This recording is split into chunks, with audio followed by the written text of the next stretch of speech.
আলহামদুলিল্লাহ অনেক ভালো, যা চিন্তা করতে পারি না। আমার ধারণার চেয়ে অনেক ভালো এবং আশা করি ইনশাআল্লাহ এবছর যদি সুষ্ঠু নির্বাচন হয়, নিরপেক্ষ নির্বাচন হয়, পাবলিকের কথা যে হাত পাকা 50,000 উপরে ভোট পেয়ে ইনশাআল্লাহ বিজয় হবে ইনশাআল্লাহ, এটা পাবলিক বলতেছে। আমি ভোটারদেরকে বলবো, জীবনভর তো ভোট দিয়েছেন, সরোয়ার ভাই বারবার এখানে এমপি ছিলেন, তাকে দেখেছেন, তার নতুন কিছু দেখার মতো কিছু নাই। এবং অনেকে বলে যে সরোয়ার ভাই ফিটনেসের অবস্থাটাও অনেককে হয়তো ব্যথিত করেছে।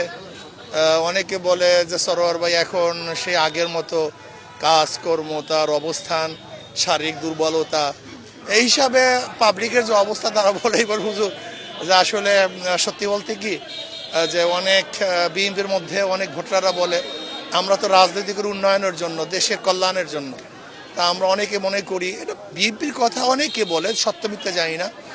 তারা বলে যদি ইনশাআল্লাহ এবার আমরা পরিবর্তন যদি করতে চাই তাহলে আপনাকে নির্বাচিত করব, এরকম অনেকের মন্তব্য।